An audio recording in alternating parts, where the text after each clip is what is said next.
Selamat berjumpa kembali Bapak Ibu sekalian pada sesi ke-26 dari serial Pembangunan sebagai Pemerdekaan.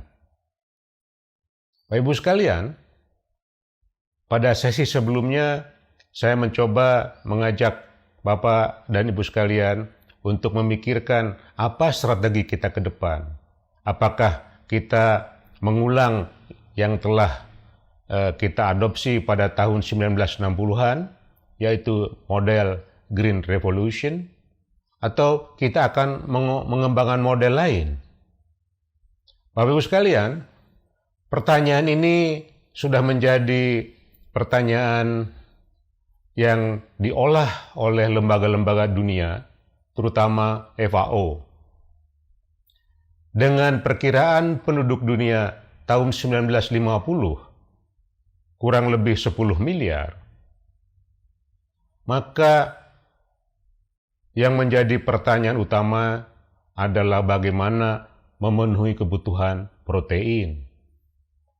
Karena model pengembangan protein yang telah dikembangkan selama ini ada satu kelemahan, yaitu memerlukan sumber daya yang cukup besar, berdampak terhadap lingkungan, terutama emisi gas rumah kaca, terutama metan, seperti dari peternakan sapi atau babi katakanlah, juga meningkatnya kelangkaan sumber daya lahan untuk keperluan lain.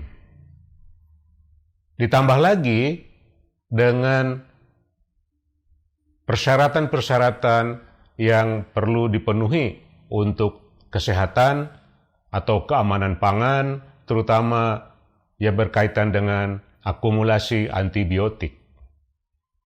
Bapak Ibu sekalian, FAO mengambil satu strategi bagaimana memenuhi kebutuhan protein hewani terutama pada tahun 2050. Yaitu pilihannya jatuh kepada insekta atau serangga. Dengan menganalisa apa yang bisa kita dapat dari serangga, relatif terhadap kebutuhannya dalam memanfaatkan sumber daya alam sebagai input produksinya, maka banyak sekali keunggulan yang bisa kita dapat dari serangga ini. Selain sifat-sifat dari nutrisi, juga yang tidak kalah penting atau bahkan jauh lebih penting, yaitu daya adaptasinya terhadap sumber daya alam, terhadap lingkungan, terutama bagi bangsa-bangsa tropika. Diversity dari insek atau serangga yang demikian luas, kemudian bisa menjadi loops untuk mengembangkan desain atau rancang bangun circular ekonomi, ya, maka serangga dijadikan sebagai calon penting untuk pemenuhan protein hewani pada waktu yang akan datang. Saya berikan ilustrasi dari literatur. Feed conversion ratio, misalnya untuk 1 kilogram daging sapi, kita memerlukan 10 kilogram pakan. Untuk 1 kilogram daging ayam, kita perlu kurang lebih 2,5 kilogram. Kalau untuk serangga, 10 kilogram pakan bisa menghasilkan output kurang lebih hampir sama juga dengan 10 kilogram. Bapak Ibu sekalian, nenek moyang kita, bangsa tropika, sudah mengajarkan kepada kita bagaimana serangga merupakan sumber pangan, terutama protein hewani, yang sangat baik.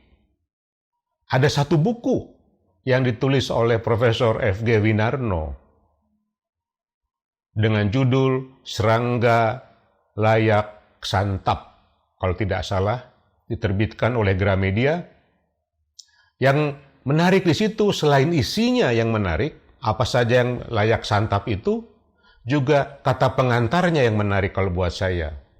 Yaitu dalam kata pengantar tersebut, Profesor F.G. Winarno menceritakan pengalamannya ketika diminta oleh Bapak Menteri Pertanian Pak Wardoyo waktu itu untuk menjawab pertanyaan Bapak Presiden Soeharto. Pertanyaan Bapak Presiden Soeharto kepada Pak Menteri Wardoyo adalah, mengapa saya pintar? Hasil research yang dikerjakan oleh tim yang dipimpin oleh Bapak F.G. Winarno, sebagaimana diceritakan dalam pengantar buku itu, karena Pak Harto dan generasinya pada saat itu banyak mengkonsumsi serangga yang layak santap itu. Bapak Ibu sekalian, sampai di sini dulu saya menguraikan kira-kira suatu strategi Tropika untuk broadening capacity, memperluas kapasitas kita untuk mendapatkan protein hewani yang ramah lingkungan, yang sehat, dan yang murah, serta sudah beradaptasi dengan budaya kita, sosial budaya kita, itu adalah serangga. Demikian kita berjumpa pada sesi yang akan datang. Terima kasih.